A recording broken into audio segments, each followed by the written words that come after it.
Hello guys, welcome to another episode of Lazy Linesman. और कल हुआ था क्लब फुटबॉल में जो मोस्ट इंटरेस्टिंग मैच होता है, most awaited match, arguably best match club football दो क्लब्स के बीच, रियल और बारसा का, also known as El Clasico. Super cup में एक ट्रॉफी जिसके लिए ला लीगा की टॉप टू टीम्स और कोपा डेल रे के फाइनलिस्ट और Copa del Rey winners qualify करते हैं। और आज हम बेसिकली उस मैच का रिव्यू और क्या हम एक्सपेक्टेशंस थी एंड ऑल डिस्कस करेंगे। तो मेरे साथ विदित है, मेरा दोस्त, वो रियल फैन है and I am a Barca fan, as we already know in previous videos if you have seen. तो जंप करते हैं हम कि क्या एक्सपेक्टेशंस एंड ऑल, क्या तुम्हें वाइब्स आ रही थी इस क्लासिको से पहले एंड ऑल। विदित बता भाई। So, going into the Clasico, I think Madrid के लिए सब लोगों की ज्यादा होप्स थी. They were clearly the favorites. और मतलब सबको पता है for obvious reasons. We're at top of the table in La Liga. हमने Champions League में अपना group top किया है. And Madrid is in overall very good shape. But I think थोड़ा सा surprise starting lineup में था. Alaba did not start. And वो जो चीज थी, it was kept a very big secret. मतलब लाइनअप्स रिलीज होने से कुछ देर पहले तक भी, मतलब प्रेस कॉन्फ्रेंस में एंशेलोटी से जब पूछा था कि what will be the changes in the team, मतलब कोई भी एक्सपेक्टेड चेंजेस के लिए, तो he only commented about the right wing position for Asensio और Rodrigo and for the Carvajal's injury. He said that Carvalho की injury is still a doubt, so he may or may not start. And Rodrigo Asensio के बीच में थोड़ा है, but he did not say a word about Alaba. So थोड़ा सा उसका था, but I think बाकी lineup was as expected. And एसेंसियो Barcelona का, एसेंसियो रोड्रिगो में तुमने एक्सपेक्ट करा था कि मतलब एसेंसियो स्टार्ट करेगा वो Rodrigo I initially? think because recently game time Asensio के पास थोड़ा रहा है, and उसने मतलब ऐसा कोई बुरा परफॉर्म नहीं करा, and इस वजह से आई थॉट कि एसेंसियो को ही करना चाहिए, बट प्रोबेबली वो इतना बेस्ट नहीं था, तो उसके बारे में आगे डिस्कस करेंगे. यस, तो बारसा पे अगर मैं जाऊं तो ऑब्वियसली जब मैं देख रहा था कि इतने बंदे इंजरी से वापस आ रहे हैं, मैच से पहले वो डिस्कस कर रहे थे कि टोरेस है, पेड्री है, आरोहो खेल लेगा, डिहोंग खेल लेगा, फाटी। तो क्वेश्चन ये आ रहा था कि खेल तो लेंगे, तुम इन्हें फिट कैसे करोगे और तुम इन्हें गेम टाइम, क्योंकि सबके 2 या 3 ट्रेनिंग सेशन क्यों इंजरी के बाद। उसके बाद मैं मतलब सरप्राइज था, जावी ने सबको गेम टाइम दे दिया, सबका एक रोल था क्लासिको में, वो डिफाइन कर दिया। तो स्टार्टिंग लाइनअप में किसी ने एक्सपेक्ट नहीं करा होगा टोरेस करेगा, कोविड से वो भी आ रहा है, कल उसकी एक दिन पहले फ्लाइट लैंड हुई थी। डेब्यू, डेब्यू भाई, उसका डेब्यू डेब्यू। था ना बारसा का, हाँ हाँ, मद्रिद के अगेंस्ट. सितंबर के बाद वो पहला मैच खेल रहा, अपना वो भी सीधा स्टार्ट करा दे क्लासिको में, जो कि ठीक था क्योंकि बेंच से उठ के फिर उसको नहीं ला सकते थे टोरेस को, तो मुझे स्टार्ट ही कराना था ऐसी सिचुएशन में, क्योंकि ऐसे प्लेयर थे जो और इम्पैक्ट करते बेंच से आने के बाद टोरेस से ज्यादा। और ठीक है, उसे स्टार्ट करा दिया। मिडफील्ड में एक्सपेक्टेड ही था, फ्रैंकी डियोंग में भी एक्सपेक्ट नहीं था, निको लोग एक्सपेक्ट कर रहे थे, बट ठीक है फ्रैंकी डियोंग को। डिफेंस में आरोहो बहुत बड़ा कंसर्न था कि हमारे पास डिफेंस नहीं था, गार्सिया इंजर्ड था, तो पीके तो पता ही था स्टार्ट करेगा। आरोहो के फ्रैक्चर हुआ था, इनिशियल रिपोर्ट्स ये थी, अब पता चल रहा है कि उसके मतलब नकल्स के एरिया में 2 स्क्रूज भी थे। तो ऐसी सिचुएशन के बाद भी मतलब जावी ने एक तरीके से मैच में ऑल रिस्क कर दिया अपना कि ठीक है जो होगा देखा जाएगा।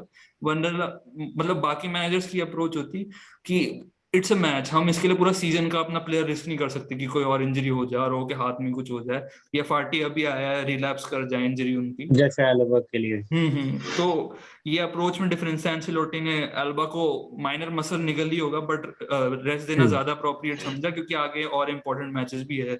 और इट्स सुपर कप है ट्रॉफी, बट ऑब्वियसली रियल जो 2 या 3 ट्रॉफी सीजन जीत सकती है, उसके लिए super cup is just another trophy. तो yes it is important, but उन्होंने यही सोचा कि रेस्ट देना ज्यादा बेटर रहेगा।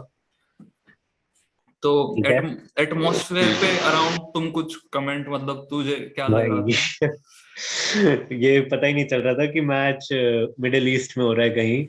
मतलब इतने फैंस वहां पे, शायद 30,000 की कैपेसिटी थी, और उसमें से आई थिंक कम से कम 60-70% मद्रिद फैंस होंगे, by by by very good margin. मतलब भाई, मद्रिद के छोटे छोटे वन टूज के ऊपर इतना चीयर, स्यू इतना ज्यादा स्यू रोर कर रहे मैंने. थे भाई, वो स्यू बलबर्डे गोल का हाँ. स्यू कर रहा। पूरा क्राउड पता बलबर्डे गोल का नहीं. स्यू कर रहा है।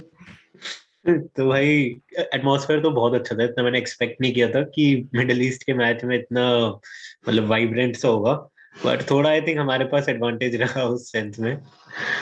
और वहाँ एनरिके आ रखा था अपना, स्पेन का कोच लुइस एनरिके हाँ वहां एंट्री बैठा क्या हुआ रखा था अपना, तो देख रहा एनालिसिस कर रहा मस्त, कौन कौन स्पेन, कौन से बारसा के प्लेयर्स को स्पेनिश टीम में एंट्री दे एसेंसियो रहे। और कार्वाहेल के पास थोड़ा पॉइंट टू प्रूफ था, नहीं बट यार नहीं, वो बारसा के 2-3 प्लेयर और उठाने लाया हो कि चपाटी आ गया, अब सही में इसको भाई। अगले मैच में स्टार्ट करा देंगे।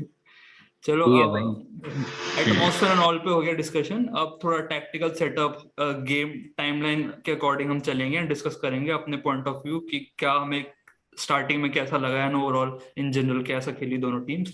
तो स्टार्टिंग के 20-25 मिनट्स में विदित, मतलब क्या आइडिया था तेरे को कि बारसा क्या इंप्लीमेंट करना चाह रही थी और मैड्रिड क्या कर रही थी?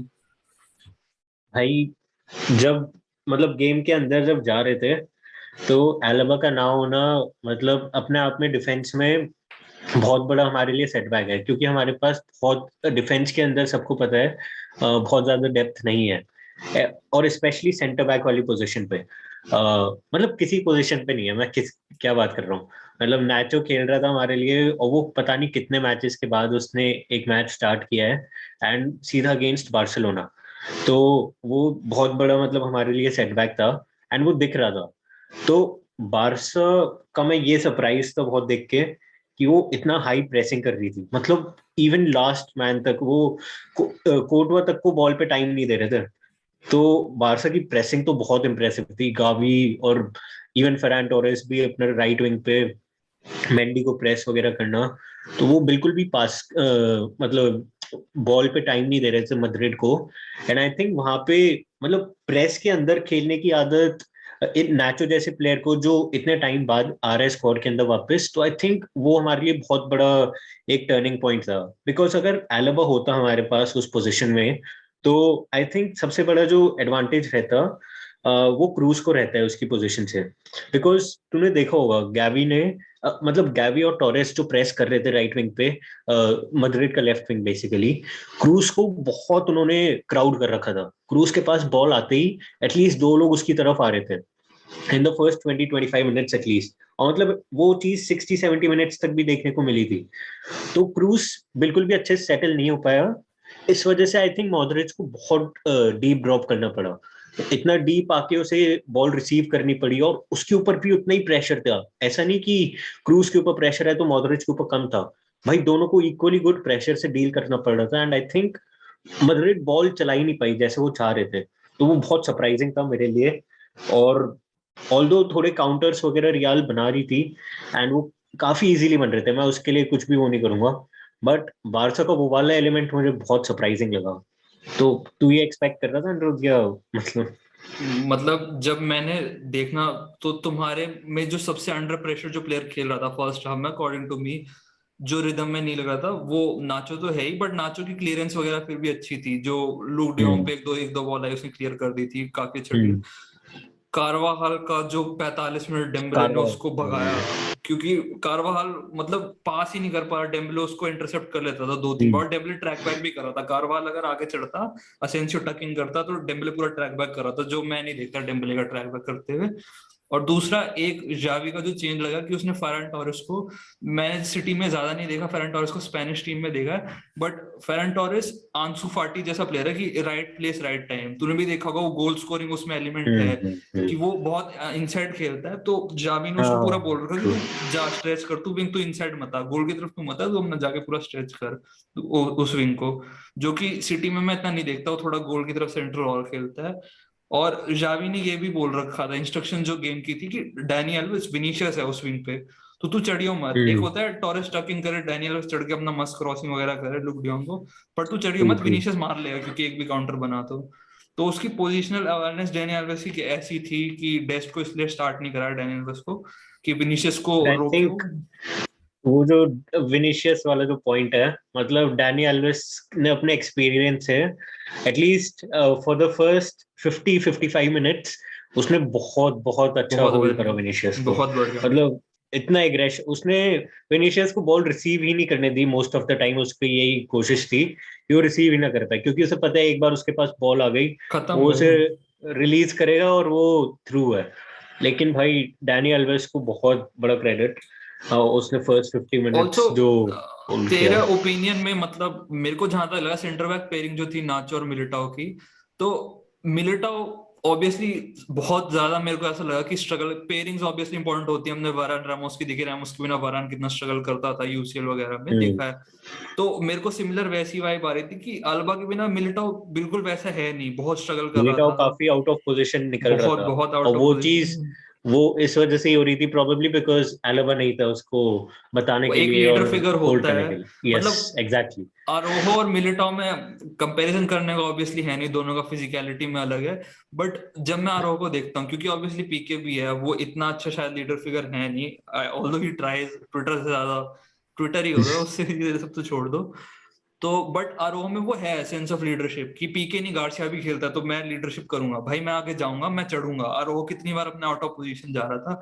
तो मिलिटाओ में अभी थोड़ी मेरे को ये प्रॉब्लम्स लगती है, बट नहीं मिलिटाओ मिलिटाओ, एक्सपीरियंस। बट उसे जहां पे होना चाहिए था, मतलब वो गलत जगहों पे कमिट कर रहा था। मतलब हम्म। जो तुम लोगों की मोमेंटम बनना स्टार्ट हुआ ना, आई थिंक 15 मिनट्स के अराउंड से तुम्हारी जो पासिंग रिदम थी वो इम्प्रूव होनी स्टार्ट हो गई थी। मतलब फर्स्ट 15 मिनट्स के लगभग में बहुत ज्यादा मोमेंटम नहीं लग रहा था बारसा की पासिंग में। वो मतलब ऑब्वियसली इतने बड़े मैच में यंग प्लेयर्स हैं, दे टेक टाइम। बट उसके बाद बहुत अच्छी पासिंग हो रही थी बारसा की। मतलब they were going through the wings और ओवरलैप पे क्रॉसेस अंदर डालना। एंड आई थिंक मिलिटाओ, बहुत बहुत बार ऐसा हुआ था बिकॉज लूक डे ओंग था बॉक्स में, तो Militao is the tallest person to mark him and he should mark him. But उसके ऊपर यूजुअली नाचो होता था, और नाचो से एक्सपेक्ट नहीं कर सकते कि वो डियोंग से हेडर जीत लेगा। एंड मिलिटाओ बहुत बार आउट ऑफ पोजीशन था। एक बार बीच में उसने बारसा काउंटर कर रही थी, एंड एक जगह पे इतना गंदा कमिट कर दिया था, लूक डियोंग ने फर्स्ट टाइम पास खिला दिया था राइट में, और वो पूरा काउंटर गोल हो सकता था, it could have gone anywhere. But मतलब Militao was very under pressure. वहीं पे आई थिंक वहां भी, वहीं पर नहीं, वहां भी आई थिंक एलोबा की कमी बहुत फील हुई रियाल को। तो that is one very big miss जो लीडरशिप के अंदर मिलता है डिफेंस में। तो हाफ टाइम तक तो बेसिकली यही सब चल रहा था, 20-25 मिनट समराइज करने के लिए रियाल ने डोमिनेट करा स्टार्टिंग में। उसके बाद बारसा थोड़ा अपना फ्लो पकड़ना शुरू करा, पासिंग करनी, and out of nowhere Busquets की जो वो स्लॉपीनेस कहेंगे या क्या, क्योंकि उसको इंस्ट्रक्शन बेंजेमा ने ये की, तू बुस्केट्स पे देख, तू ये सारे क्रूस मॉडरेट प्रेस करने नहीं आएंगे बुस्केट्स पे, तू देख, अभी अलाबा वगैरह भी नहीं, क्रूस थोड़ा पीछे ही रहेगा। उसने मतलब पॉकेट पिक कर ली बुस्केट्स की, और विनीशियस को मतलब थ्रू खिला दिया। डैनियल में सारे कमिटेड है बारसा के कि आगे प्ले चल रहा है अपना, कोई रेडी था नहीं उसके लिए, आउट ऑफ नोवेयर गोल। और कुछ कुछ डेम्बले का भी अनलकी सॉर्ट ऑफ गोल ही था जो लुक डियोंग ने मारा, मिलिटाओ क्लियरेंस नहीं कर पाया बहुत स्पेस में, और कोइंसिडेंटली लुक डियोंग ने पैर इंटरसेप्ट करके वो फिर गोल में चली गई। तो हाफ टाइम तक तो यही स्टोरी थी। हाफ टाइम के बाद बट आई थिंक उसके अंदर एक चीज और थी, मतलब जो फर्स्ट हाफ के अंदर तुम्हारा जो क्रॉसिंग गेम चल रहा था, भाई वो देख के मैं सोच रहा था ये कौन सी बारसा आ गई। मतलब बारसा को क्रॉस विन करते हुए इतने सारे, मतलब फ्रॉम ओपन प्ले, ये भी नहीं कि चलो सेट पीस पे भी उन्होंने सेकंड हाफ और एक्स्ट्रा टाइम में काफी विन करे। बट जो मतलब ओपन प्ले से क्रॉसिंग रन्स बना के, भाई मुझे ऐसा लग रहा था ये मद्रिड का गेम चल रहा है क्या। और मतलब काफी चीजें मुझे सिमिलर लग रही थी पहले वाली जो मद्रिड थी जिसकी बात मैंने की थी पिछली वीडियो में। तो बेसिकली एकदम ऐसे रन्स की एलोबा इतने प्यारे क्रॉस दे रहे हैं, एक डेम्बेले का भी बहुत अच्छा क्रॉस था, डेओंग ने 2 हेडर लिए थे आई थिंक, दोनों ऑन टारगेट थे। और फेरन टोरेस को भी एक अपॉर्चुनिटी मिली थी, बट वो थोड़ी ज्यादा दूर थी। बट मेरा आइडिया ये है कि वो इतना लॉन्ग बॉल्स वाला प्ले जो था बारसा का, वो काफी ज्यादा सरप्राइजिंग था। वो 20 मिनट्स के बाद से देखना स्टार्ट हुआ, और भाई मद्रिड ने बहुत स्ट्रगल किया था। आई मीन थोड़ा लकी होती बारसा तो प्रोबेबली वो मद्रिड से पहले लीड ले लेती। तो वो चीज मेरे ख्याल से काफी नई थी। तो तो हाफ टाइम के बाद के अगर एनालिसिस पे जंप करें तो ऑब्वियसली रियाल ने कोई, उनकी बेंच स्ट्रेंथ इतनी वैसे भी नहीं थी, और तो बारसा ने हमारे अपने पास तो 2 या 3 फिक्स सब्स्टिट्यूशन ही है हमारे पास, वेलवर्डे, कैमाविंगा, रॉड्रिगो, रोड्रिगो। बस ये डिफेंस इसको में तो कोई वगैरह का तो भी सोचता ही नहीं इतने बड़े मैच में, इसको डिफेंस में इतने बस बड़े एक मैच पे वास्केज नहीं ला रहा। सकते थे तुम, और यही सब तो बास्केट, ओ भाई, भाई बास्केट बहुत अच्छा आएंगे इंट्रोडक्शन था। आएंगे उस पे भी तो। हाँ। जब हमने सब्स्टिट्यूट करा हमारी बेंच भरी हुई थी, और टोरेस को ऑब्वियसली पता है मतलब हाँ इंजरी ट्रू। के बाद आया कि हाफ टाइम में मैंने, और प्रेडिक्टेबल सब्स्टिट्यूशन था, टोरेस सब्स्टिट्यूट हो जाएगा। और टॉरेस की जगह आबडे आया, जो कि आंसू फाटी आबडे में से कोई आना था, तो ठीक है आबडे आ गया, विच वॉज गुड।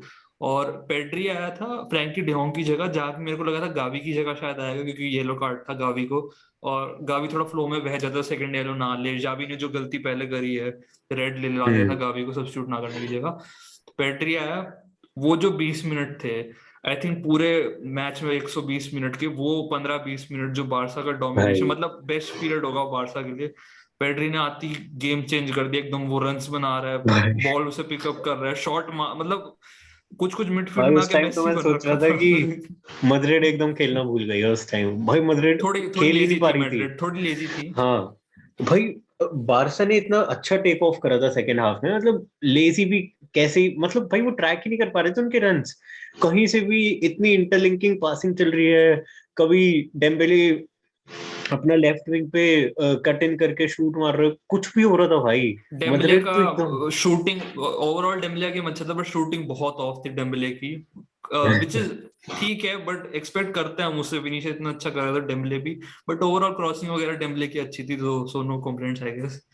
और बी तेरे को क्या लगा कि टर्निंग पॉइंट कब था, कि हाँ मैड्रिड मैड्रिड थोड़ा मोमेंटम आया है, अब थोड़ा बैलेंस हो गया गेम, कहाँ से तेरे भाई। को आई लगा? थिंक सबसे ज्यादा एक तो मतलब मद्रिड के अंदर जो थोड़ा बहुत मद्रिड को गेम में रख रहा था वो फर्लान वेंडी था। मतलब बीच बीच में उसके जो रन्स थे आगे की तरफ, उसके विनीशियस जो थोड़ा बहुत थ्रेटनिंग एलिमेंट था विनीशियस और बेंजेमा का काउंटर्स पर, तो वो थोड़ा बहुत बारसा को होल्ड बैक करने के लिए मतलब हमेशा एक वो रहता था बैक ऑफ द माइंड में कि ठीक है मद्रिड इतना सब कुछ कंसीड मतलब इतने अटैक्स ले रही है, but the best part was कि बारसा गोल नहीं मार रही थी उसमें। अगर वो मार देती तो things could have gone otherwise. But Barça की सबसे बड़ी प्रॉब्लम यही रही कि they could not convert there chances. मतलब पेड्री का इंट्रोडक्शन, उसके बाद 20 मिनट तो भाई सिर्फ बारसा थी गेम में। लेकिन आई थिंक एक वो वाला जो कौन सा था, मतलब जब वास्केज आ गया था, नहीं वास्केज नहीं आया था सॉरी, जो बेंजेमा ने एक शॉट अपना मारा था जो वो पोस्ट पे लगा था, लेफ्ट फुट से कर्लर जो मारा था। हाँ लेफ्ट फुट से जो कर्लर मारा था, तो आई थिंक उस पॉइंट के अराउंड से थोड़ा मद्रिड को कॉन्फिडेंस में बूस्ट मिला। एंड उसके थोड़ी देर बाद ही वो जो रन था जो मेंडी ने आई थिंक डैनी एल्वेस को कट करके हम्म। फिर आगे वो निकला, एंड देन वो क्रॉस देके फिर कारवाल को मिली थी राइट विंग पे बॉल एकदम 6 यार्ड बॉक्स के एज पे, और फिर उसने कट इन करी और बेंजेमा ने गोल मारा। तो मतलब जो बेंजेमा का वो वाला शॉट था उससे आई थिंक चीजें थोड़ी टर्न अराउंड होनी स्टार्ट हो गई थी। तो बट हाँ बारसा का जो मेन वो था कि थोड़ा राइट विंग पे आई थिंक एक तो डैनी एल्वेस का जो सब्स्टिट्यूशन था, मतलब वो बहुत लेट हुआ, वो बहुत डिले हो चुका था। ही वॉज लुकिंग एग्जॉस्टेड, और उसके विंग पे भाई two of the fastest players on the pitch थे, विनीशियस और फर्नांड मेंडी। तो मतलब आई एक थिंक पॉइंट पे ऐसा हो गया था डैनी एल्वेस को, लिटरली सेकंड हाफ में, जो कि आंचेलोटी ने वर्कआउट करा होगा कि इसको, हाँ ये मतलब कमजोर है, इसे हम करेंगे, उसे दो मैन मार्क करने थे, और जो दोनों इतने तेज भागते, विनीशियस, और वो विनीशियस पे गया उसमें, फिर उसने देखा मेंडी के पास बॉल है, वो थोड़ा पीछे आया, मेंडी कटा के उसे ले गया बड़ा आराम से। उसमें मेरे को भी, तुझे भी लगा होगा, मेरे को लगा था कि शायद बैक पास खेलेगा विनीशियस की रन के लिए, हाँ बट उसे मेंडी हाँ खुद ही पूरा वही ले गया आगे, उसने बेंजेमा को खेली, हाँ फिर वो शॉर्ट एंड ऑल, कारवाहाल, टेस्टेगन ने अच्छी सेव करी। बट ये मैच ऐसा ही था, जो इसमें क्वालिटी एफर्ट्स दिख रहे थे वो नहीं हो रहे थे, बट आउट ऑफ अनएक्सपेक्टेड जो नहीं जाने चाहिए थे ऐसे शॉट, जैसे बेंजेमा वाला एक क्वालिटी जो शॉट था वो नहीं गए, बट फिर एक टेस्टेगन ने रिबाउंड, मतलब बेसिकली उसमें कुछ कर नहीं सकता था, वो हाँ बेंजेमा को true। Tap in sort of मिल गया था, जिसमें सेंटर बैक्स को थोड़ा और अवेयर होना चाहिए था, आरोहो की मिस्टेक नहीं कहूंगा, बट इनएक्सपीरियंस उसमें, कि मार्क करना था तुझे बेंजेमा को ऐसे, तू रिबाउंड वगैरह के लिए, तो या ट्रू। कोई नहीं। अब बट टैक्टिक। उस वाले गोल में तो मेरे ख्याल से जो मेन पार्ट था वो थोड़ा सा जावी की मिसमैनेजमेंट थी। बिकॉज 38 ईयर्स के प्लेयर को आप इतनी देर तक नहीं रख सकते when you have got Vinicius और फर्नांड मेंडी उस विंग पे। मतलब अगर वो राइट विंग होता मद्रिड का तो आई थिंक थोड़ा अंडरस्टैंडेबल था। बिकॉज अच्छा राइट विंग से आई थिंक मुझे वो याद आया, असेंसियो की जो परफॉर्मेंस थी, मतलब वो काफी काफी बिलो पार थी। उसने फर्स्ट हाफ में मतलब फर्स्ट हाफ में आई थिंक रियाल जो स्कोर नहीं कर पाई मोर देन 1 गोल्स, उसका मेन मतलब मैं सारा ब्लेम एसेंसियो पर नहीं डालूंगा, बट आई थिंक एसेंसियो थोड़ा प्रोबेबली एग्जॉस्टेड था, वो इतने रन्स वगैरह उसके बहुत एनर्जेटिक नहीं थे या फिर बहुत क्रिएटिव नहीं थे उसके रन्स, मतलब कॉम्प्लीमेंट बिकॉज नहीं कर रहा था बेसिकली बेंजेमा और विनीसियस को हाँ एक तरीके से, जो कि वो दोनों आपस में एग्जैक्टली कर रहे थे, एसेंशियली थोड़ा अलग ही अपना चल रहा। एग्जैक्टली वो उन दोनों की सेम वेवलेंथ पे बिल्कुल नहीं लग रहा था, एंड आई थिंक उसकी वजह से मद्रिद बिल्कुल कन्वर्ट नहीं कर पाई। और रॉड्रिगो जैसी सब्स्टिट्यूट आया, मतलब उसने आई थिंक इम्पैक्ट वो दिखने लगा था उसके आते ही। एक वो जो राइट साइड पे थ्रेट मिसिंग था वो इंस्टेंटली आ चुका था, तो आई थिंक वो चीज तो काफी ज्यादा थी। तो अब मैच के अगर हम लास्ट मोमेंट्स पे आए, जब 2-1 तुमने कर दिया उसके बाद, तो टैक्टिकली 2-1 भी जब तुमने करा, तो as a tactical point of view Xavi का देखे तो बिल्कुल ऑन पॉइंट थे टैक्टिक्स। बट जो उसने 82nd मिनट में सब्स्टिट्यूशन करा डैनियल वेस का, ऑब्वियसली डैनियल वेस का सब्स्टिट्यूशन पहले करना था, बट जो सब्स्टिट्यूशन डीपे को लाया वो, तो हाँ वो सोच रहा होगा कि 2-1 है, लास्ट के 10 मिनट है, इनको प्रेस करो खूब, इट्स ऑल और नथिंग, अपना गोल करने के लिए इनको प्रेस ही करो, क्रॉस डालते जाओ, हेडर के लिए बंदे चाहिए। और आंसू फाटी भी आ गया था तब लूक डियोंग की जगह, 17 मिनट पे आ गया था। तो ठीक है उसने राइट बैक हटा दिया, बट डीपे को लाना जरूरी था क्योंकि तुम्हारे बेंच पे जुटगला भी था जो अच्छा परफॉर्मेंस उसने दी है। बट ही चूज डीपे जो हम्म। इंजरी से वापस आया, और डीपे इस मैच में उसने कुछ नहीं करा। उसे तुम होल्ड करने लाए थे बॉल, उसे तुम पासेस खिलाने लाए थे बॉल, उसे हेडिंग करना है, कुछ समझ में नहीं आ रहा था। जो कि ठीक है तुमने 2 बॉल कर लिया, आंसू फाटी ने क्रॉस वगैरह आ गई वो, बट पूरा एक्सपोज हो गया था डिफेंस तुम्हारा। पीछे ट्रैक बैक कौन करेगा? आंसू फाटी, डेम्बले, आपडे, ये वही सब पीछे कोई ट्रैक बैक नहीं करने वाला है इनमें से। पीछे लिटरली हमेशा सिर्फ दो ही बंदे मिल रहे थे अरोहो रियाल और के लिए पीके। काउंटर। हाँ, और मतलब पीके तो पता ही है कितना स्लो है, तो मोस्ट ऑफ द जो बर्डन था डिफेंस का वो सिर्फ लिटरली सोल अरोहो के ऊपर आ गया और था। अब तो आई रोड्रिगो आ गया थिंक था, विनीशियस नहीं, जिसकी पेस रोड्रिगो की तो हाँ है काफी विनीशियस से। हाँ, और वो मतलब विनीशियस काफी एग्जॉस्टेड लग रहा था ऑल्दो, मतलब सेकेंड हाफ के एंड तक चल के वो एग्जॉस्टेड दिख रहा था। एंड आई थिंक उसका बट रॉड्रिगो के इंट्रोडक्शन के बाद मतलब वो इतना ज्यादा किसी को कमी दिख नहीं रही थी, बिकॉज वो फिर टारगेट मैन बदल गया था मैड्रिड का, जो आगे थ्रू बॉल्स के लिए था।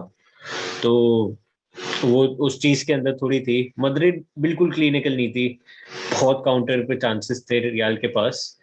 बट आई थिंक बारसा का जो क्रॉसिंग वाला प्ले था, मतलब not just the crosses, crosses में क्वालिटी तो थी बारसा के, बट क्रॉसेस से पहले का जो बिल्डअप था, मतलब कॉर्नर से इतना बड़ा थ्रेट बनेगी बारसा, मतलब मैंने तो इतना नहीं सोचा था। ऑल्सो जो मैनेजर थे, मैं साइड लाइन पे देख रहा हूँ, 70-80 मिनट हो रहे हैं, गोल कर दिया है रियाल, बारसा 2-2 हो रहा है अपना। जावी अपना 2-2 भी करा, बस एक नॉर्मल ये खत्म। आंचेलोटी गोल मारे, रियल अपने च्युइंगम चबा रहा है, कोई रिएक्शन, इतनी कामनेस मैंने मतलब साइड लाइन पे एल क्लासिको में कभी नहीं देखी। कोमन होता था वो गुस्सा भोंकता रहता था अपना, ऐसे कोई भी मैनेजर, जिडान काम रहता था हाँ, बट एंसेलोटी च्युइंगम कोई भी अपना ठीक है मार रहे हैं वो, उसको कोई चिंता नहीं थी एंसेलोटी को, बारसा डोमिनेट भी कर रही, उसे पता था क्या करना है, अपना काउंटर पे खेलो, जितना इन्हें डोमिनेट करना है, तो हमें बस एक विनीशियस बेंजेमा को बॉल खिलानी है, अपना निकलेगा। तो टैक्टिकली 90 मिनट तक ऑन पॉइंट था शायद जावी, बट जो उसके सब्स्टिट्यूट थे that was a let down, जो गलत उसने सब्स्टिट्यूट करे। और 90 के बाद का क्या इंप्रेशन, क्योंकि 90 के बाद तो गेम यूं ही हो गया था कि ठीक है बारसा को जो 90 के करना है। बाद मतलब टैक्टिकली तो बहुत कुछ बचा ही नहीं था, मतलब अ, बारसा के पास थे ही दो डिफेंडर। एट एनी टाइम इतना इजी हो चुका था मैड्रिड के लिए ब्रेक करना, मतलब ऐसा लग रहा था कि भाई कोई ट्रेनिंग ग्राउंड प्रैक्टिस चल रही है काउंटर अटैक की।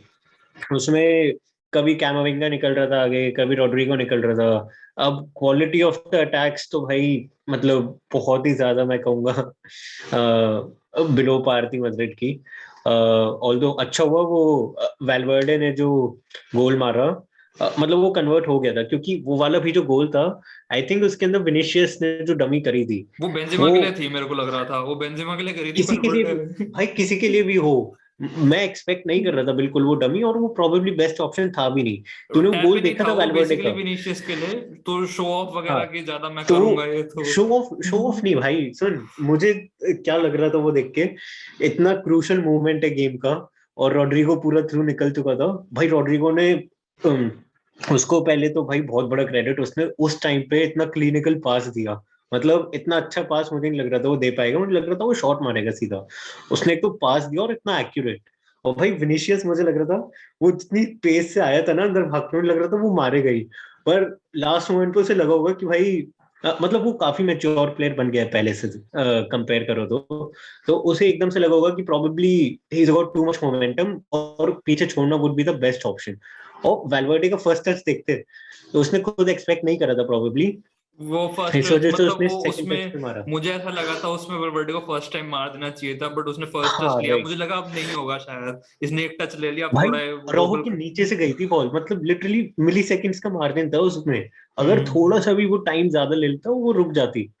तो मतलब प्रोबेबली मद्रिड ने जो एक्स्ट्रा टाइम में काउंटर्स पे वो किया था, आई थिंक, और मतलब ठीक है ये वाला तो चल फिर भी कन्वर्ट हो गया था। उसके बाद जब विनीशियस इंजर्ड हो गया था, कैमाविंगा आया था, भाई उसके बाद तो मद्रिड ने जो काउंटर्स करे हैं भाई, काउंटर पे काउंटर हो रहे हैं, लेकिन कैमाविंगा कभी सामने इतना 110 मिनट खेला हुआ बंदा खड़ा है उसे भी नहीं कटा पा रहा है, एकदम अभी अभी का आया हुआ। अब मतलब एक और ऐसा था, कामाविंगा सीधा पास देता, नॉर्मल टैप इन होता हाँ बेंजेमा के लिए, कामाविंगा लेफ्ट में ले गया, फिर पता नहीं क्या कर रहा, और अरोहो था पता नहीं कौन भाई पीके एक वो आ गया पता था। नहीं कैमाविंगा, ऑल्दो उसकी नेशनल पोजीशन है भी नहीं, वो सेंट्रल डिफेंसिव मिडफील्डर है, बट आई थिंक यार मतलब जितना उसके पास पेस था उस टाइम पे, और जितना वो उस टाइम पे एकदम 110 मिनट खेले हुए बंदे एकदम थके हुए हैं बारसा के डिफेंस के, उनके against I think much better expected था, गेम काफी जो जल्दी सील हो जाना चाहिए था। जो तूने कामाविंगा के लिए ओपिनियन रखा अपना कि मतलब एक तरीके से यंगस्टर है, एल क्लासिको जब बड़ा है इतना गेम हाँ। तो गोल मारे तो पता ही है कितनी बड़ी बात है। तो कुछ कुछ हम्म, वैसे ही मेरा आपटे के लिए भी ओपिनियन था, वो अच्छा था बट वो एक्सेस ट्राई कर रहा था काफी। कामाविंगा जितने हम्म, इंपॉर्टेंट पॉइंट्स नहीं थे उसके कि वो पास देता तो गोल ही होता आपटे का, बट ऑब्वियसली गेम में हाँ इन्वॉल्व ठीक। होना है। वो मतलब सिंपल पास है, वो मेंडी को पता नहीं क्या पेस में बीट करने की कोशिश कर रहा है, मेंडी आराम से बॉडी लगा रहा है उसको, 2-3 बार ऐसा हुआ। तो ठीक है, 120 मिनट हो गए, अपना चेंजेस वगैरह जो करने थे कर दिए। भाई रियाल की मतलब डिजर्विंग विन 3-2, काम अपना बिल्कुल। और सबसे ज्यादा एक तरीके से न्यूट्रल पॉइंट ऑफ व्यू से देखे तो भी इंटरेस्टिंग क्लासिको, दोनों साइड के पॉइंट ऑफ व्यू से भी देखे तो भी बढ़िया क्लासिको। तो कोई ऐसा हार्ड फीलिंग्स नहीं दोनों साइड्स में कि बारसा में नहीं हम हार गए, रेफरी ये वो। तुम में भी कोई नहीं, तुम तो जीते, तुम्हें क्या कंप्लेंट हाँ होगी। तो मतलब भाई दोनों वो साइड के बहुत सपोर्टर इंटेंस, खुश। बहुत ही ज्यादा इंटेंस मैच था। एंड आई थिंक मतलब इस पूरे मैच से बारसा के लिए तो सिर्फ पॉजिटिव्स ही हैं टू टेक अवे, मतलब ऑब्वियसली काफी मिस्टेक्स भी हुई हैं, but given the rough patch जो जिससे बारसा भी जा रही है, तो आई थिंक ये पूरी जो परफॉर्मेंस है it's much more than what was expected, और बहुत बड़ा बूस्ट होना चाहिए आगे के लिए, तो बिकॉज आगे चल के लास्ट सेगमेंट यही होगा हमारा, आगे चल के रियाल की ऑब्वियसली 17 कितने पॉइंट की लीड है अभी सेविया से, 6 या 7 पॉइंट की लीड है सेविया का, ऑल्दो एक मैच बचा है। बारसा से 17 पॉइंट आगे है अभी 5 रियाल। पॉइंट्स किया। हाँ, 5 पॉइंट्स की। तो आगे चल के रियाल और बारसा का इस सीजन जितना ही बचा है, तो क्या एक्सपेक्टेशन तेरे से रियाल के बारे में, तू क्या मतलब छोटी मोटी जो भी यूसीएल वगैरह तुम्हारा है, कोपा डेल रे में भाई एल्चे के साथ मैच। आई थिंक एल्चे के साथ तो यार निकाल ही लेना चाहिए। उसके आगे का देखते हैं क्या अपोनेंट्स मिलते हैं क्या नहीं। मतलब कोपा डेल रे की तो बहुत अनप्रिडिक्टेबल स्टोरीज रहती हैं मद्रिद की, कभी भी कोई भी हरा जाता है हमें, तो उसके बारे में तो बिल्कुल ही नहीं बोलूंगा। But I think first target तो अभी इसी का रहेगा, सुपर कप का जो चल रहा है अभी। आज मैच है उसका एथलेटिको और एथलेटिक क्लब का, तो उनके अंदर होपफुली एथलेटिक क्लब आ जाए, तो उससे बारसा को भी एडवांटेज रहेगा हमें भी रहेगा, बिकॉज इनका नेक्स्ट वीक मैच है उससे कोपा डेल रे का। तो दो तीन एंड आई दिन का थिंक गैप रह जाएगा हमारे लिए, तो ऑब्वियसली उनके प्लेयर शायद थोड़े बहुत खेले ना। थोड़े नहीं बहुत हम्म, थके हुए होंगे, प्रॉबेबली इंजर्ड भी हो बहुत। जाएंगे, तो तुम्हारे लिए तो बहुत फायदा रहेगा ही। तो उसके लिए तो भाई तुम प्रे करो एथलेटिको हारता है। बट उसके अलावा आई थिंक ला लीगा में मतलब if things go as planned, कोई अनएक्सपेक्टेड इंजरीज नहीं होती हैं, तो La Liga should be ours. कुछ वो नहीं बोलूंगा, फिंगर्स क्रॉस रहेंगे, बट मतलब जैसी चीजें लग रही हैं ला लीगा में कुछ वो होना नहीं चाहिए ऐसा सेटबैक वगैरह। चैंपियंस लीग में तो भाई मतलब बहुत ही बुरा मैच है हमारा, होमकमिंग राउंड हो ऑफ रही है 16। मस्त, हाकिमी, नवास, रैमोस सब अपने, तुम्हारे अरे फ्यूचर यार बच्चे आ रहे हैं, एम्बापे वगैरह। वही फ्यूचर पास्ट सब आ रहे हैं अब देखो भाई क्या होता है तो उसमें तो उसमें तो इस मैच के ऊपर बहुत डिपेंड करता है। अगर ये मैच निकाल लिया ना रियल ने, ये ड्रॉ निकाल लिया पेरिस के अगेंस्ट, तो आई थिंक इतना कॉन्फिडेंस होगा कि प्रोबेबली सिर्फ सिटी या बायर नहीं रोक पाएगी करंट फॉर्म में जो है, और प्रोबेबली लिवरपूल भी, बट उसके अलावा तो मेरा मुझे नहीं रियल लगता। को लेके इस टाइम में क्या ओपिनियन है, रियल नो डाउट अभी के बेस पे देखे तो टॉप 5 क्लब यूरोप में नो डाउट आराम से होगी रियल। ईपीएल के तुम लिवरपूल चेल्सी वगैरह को निकाल दो, बट अगर मैं सपोज लिवरपूल का देखता हूँ या बायर्न का देखता हूँ जो टॉप क्लब्स में है, इनका अगर बारसा के मैच अगेंस्ट मैच होता तो ये आराम से 3-0 4-0 इस बारसा के अगेंस्ट भी कर देते, जितना मर्जी जावी अपने टैक्टिक्स वगैरह लगा ले, तुम आंसू फाटी वगैरह जो भी ले आओ। आई थिंक उसमें इंटेंसिटी का फर्क आ जाता है, एल वही क्लासिको। वही बट रियल के पास क्या है, ये सब के क्लब्स के पास एक ही अप्रोच है बायर्न लिवरपूल की। रियल का मैंने यही देखा कि ठीक है तुम प्रेस करो हमारे मिडफील्ड को, हम लॉन्ग बॉल निकालेंगे, हम विनीशियस को खिलाएंगे। तो रियल ऑब्वियसली इतने बड़े मार्जिन से डोमिनेट नहीं कर पाती होगी क्लब्स को। इन्होंने अभी 4-1 से वैसे किसी वेलेंसिया को हराया था तुमने अभी, तो ऐसे डोमिनेट नहीं कर पाएगी शायद क्लब्स को कि बिल्कुल ही जैसे बायर्न ने करा बारसा को 3-0 से। But when it comes to results तुम किसी भी टीम के अगेंस्ट निकाल सकते हो on your given day. Tactics वगैरह तुम टैक्टिकल आंसर की इतनी ब्रेन है ऑब्वियसली डोमिनेट एग्जैक्टली। करना। तो वही तो रियल के ऊपर तो ये हम एक्सपेक्ट करते हैं आगे, ऑब्वियसली उनके फैंस भी। अब बारसा के ऊपर आए तो इंजरी से वापस आ रहे हैं प्लेयर्स, ट्रेनिंग सेशन अभी 2-3 ही हुए हैं इनके साथ मैक्सिमम। तो देखते हैं आगे चल के, एज विद इट सेड कि एटलेटिको बिलबाओ, आई प्रे कि फाइनल में आ जाए, और ये भी प्रे करता हूँ हरा दे रियल को ऑब्वियसली, बट क्वाइट इम्पॉसिबल ही लग रहा है वो तो।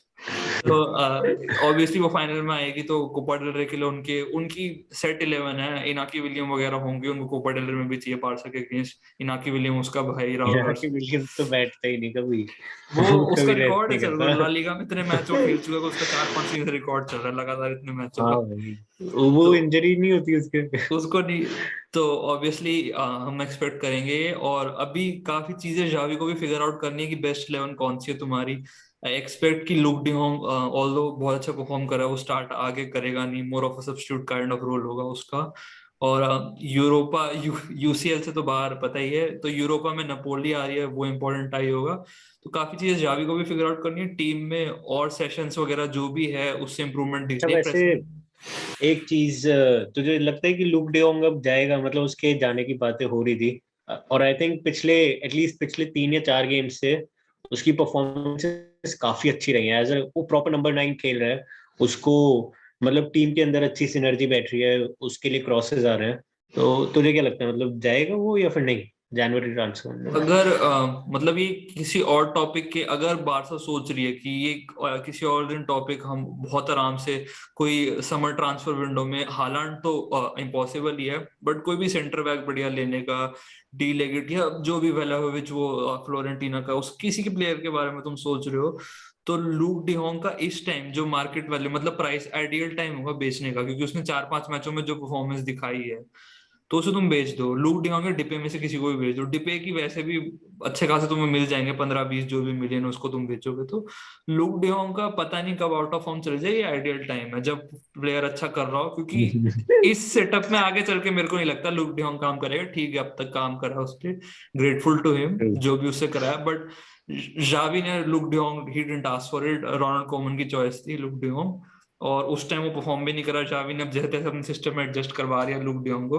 बट अब तुझे ही पता है आंसू फाटी को उसने कल स्ट्राइक खिला दिया, डीपे है तुम्हारे पास स्ट्राइक के लिए, फेरन टोरेस स्ट्राइक के लिए, जुट गुला स्ट्राइक के लिए, तो इतने सारे में लुक डियोंग कहाँ खिलाएंगे। लुक डियोंग का ऐसा ही है, और विंग नहीं खेल सकता वो, स्ट्राइक ही खेल, पेस नहीं है बंदे में। तो I think but I look think de Jong में तुम्हारे से लिए सबसे बड़ा जो मतलब तुम्हारे लिए वो रहा है, वो पेड्री आई थिंक तुम्हारे लिए सबसे बड़ा इम्पैक्टफुल प्लेयर रहेगा जिसका वापस आना। बिकॉज भाई मैंने उसका इम्पैक्ट देखा कितना, इतना मतलब डायरेक्ट इम्पैक्ट इतनी जल्दी। भाई मद्रिद एकदम मिडफील्ड तो भाई देखते ही रह गया था 15-20 मिनट कि हो क्या रहा है यहाँ पे।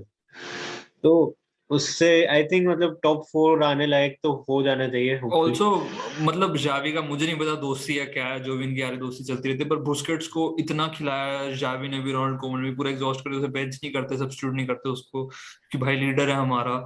तो उसको और सोचना चाहिए कि तुम बेंच करो उसको, तुम्हारे पास सीडीएम खेलने को फ्रैंकी डियोंग है, उसको तुम जबरदस्ती नंबर 6 8 खिलाते हो, नंबर 6 खेल लेगा फ्रैंकी आराम डी से। मुझे मच बेटर सीडीएम लगता है। मतलब एटलीस्ट मॉडर्न डे फुटबॉल के हिसाब से उसे नंबर 8 उसके में नहीं अंदर। पता चलता कहाँ तुम्हें जाना, उसे अपनी प्लेस समझ में नहीं आ रही कि क्या करे, तो नंबर 6 उसे खिलाओ। तुम्हारे पास निको है, निको सॉर्ट ऑफ मेरे को आर्थर से कंपैरिजन करे तो आर्थर जैसे फिजिक वाइज भी और विजन वगैरह वाइज भी मेरे पास आर्थर था, तो वैसे सही लगता है। तो इतने सीडीएम तुम्हारे पास ऑप्शन है तो बुस्केट्स को थोड़ा और रोटेट करना चाहिए, क्योंकि बुस्केट्स नहीं था इतना अच्छा, बट जावी की अब जो यारी दोस्ती है ठीक है, अपना चल रहा है। तो और तो कुछ कमेंट्स में बताइए आप, और आपको कैसा लगा एल क्लासिको। और लिंक हमारे इससे पहले बारसा और रियल मैड्रिड के रिव्यू हमने करे थे, टीम मतलब ट्रांसफर्स वगैरह का, और अब तक सीजन कैसा रहा, तो उसके लिंक डिस्क्रिप्शन बॉक्स में आपको मिल जाएंगे। और विजिट, और कुछ कहना हो तो। नहीं, एंड आई थिंक मतलब ये तो बहुत इंटेंस क्लासिक होता। एंड मतलब जो ऐसे इंटरेस्टिंग मैचेस होंगे, मतलब जो बड़े मैचेस होते हैं यूजुअली क्लब में, तो उनके लिए हम लोग ऐसी साथ में रिव्यूज टाइप करेंगे। प्रॉब्ली स्टीव भी होगा अगर मतलब कॉमन मैच हुआ हम लोग का तो। ये वाला उसने भी देखा था, उसके भी काफी कमेंट्स थे, बट आई थिंक आज वो ज्वाइन नहीं कर पाया। सो प्रॉबेबली नेक्स्ट किसी उसमें हम तीनों एक साथ होंगे। तो तब तक के लिए I think goodbye, and we'll see you guys next time. Keep to watching our channel and subscribe and like this video, thank you. Thanks for watching.